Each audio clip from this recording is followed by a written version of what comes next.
Hello guys, ಎಲ್ಲರಿಗೂ ನಮಸ್ಕಾರ. ನಾನು ನಿಮ್ಮ ಆಲ್ ಇನ್ ಒನ್ ಕನ್ನಡಿಗ ಸುದರ್ಶನ್ ಮಾತಾಡ್ತಾ ಇರೋದು. ಸೊ ಇವತ್ತು ಬೆಳಗ್ಗೆ ಬೇಗ ಎದ್ದೆ. ಇವತ್ತು ಆಗಸ್ಟ್ 15ನೇ ತಾರೀಕು ಸ್ವತಂತ್ರ ದಿನಾಚರಣೆ. ಎಲ್ಲ ಸ್ಟೇಟಸ್ನೆಲ್ಲ ನೋಡಿ ಪ್ರೋಟೀನ್ ಶೇಕ್ನ ಮೊದಲು ಮಾಡಿಕೊಂಡು ಅದಾದಮೇಲೆ ಅದನ್ನು ಕುಡ್ದು ಮತ್ತೆ ಮಧ್ಯಾಹ್ನಕ್ಕೂ ಅದನ್ನೇ ಸ್ವಲ್ಪ ಸ್ಟೋರೇಜ್ ಮಾಡಿ ಮಡಿಕೊಂಡೆ. ಯಾಕೆ ಅಂತ ನಿಮಗೆ ಮುಂದೆ ಗೊತ್ತಾಗುತ್ತೆ. ಇವತ್ತು ರಜಾ ಐತೆ, ಟೈಮ್ ವೇಸ್ಟ್ ಮಾಡೋದು ಬೇಡ ರೂಮಲ್ಲಿ ಅಂತ ಅಂದ್ಬಿಟ್ಟು ರ್ಯಾಪಿಡೋ ಮಾಡೋಕ್ಕೆ ಸ್ಟಾರ್ಟ್ ಮಾಡಿದೆ.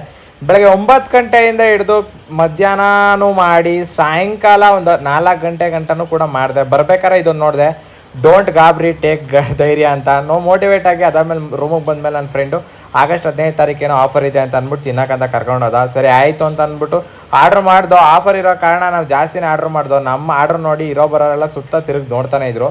ಎಷ್ಟೋ ಮಟ್ಟಕ್ಕೆ ತಿಂದು ಅಂದರೆ ವಾಮಿಟ್ ಆಗಬೇಕು ಆ ರೀತಿ ತಿಂದಿದ್ದು. ಅದಕ್ಕೋಸ್ಕರ ಸ್ವೀಟ್ ಜಾಸ್ತಿ ಆಯಿತು ಅಂದ್ಬಿಟ್ಟು ಗೋಲ್ಗಪ್ಪನ ತಿಂದು ಸ್ವಲ್ಪ ಖಾರ ಬಾಯಿ ಮಾಡ್ಕೊಳ್ಳೋಣ ಅಂತ ಹೋದೋ. ಎಲ್ಲ ತಿಂದಿದ ಮೇಲೆ ಊಟ ಮಾಡಿದ್ರೆ ವಾಮಿಟ್ ಆಗುತ್ತೆ ಅಂತ ಮಾಡ್ದಂತಾನೆ ಮಲ್ಕೋತಾ ಇದ್ದೀನಿ ಆರಾಮಾಗಿ ಪೀಸಾಗಿ.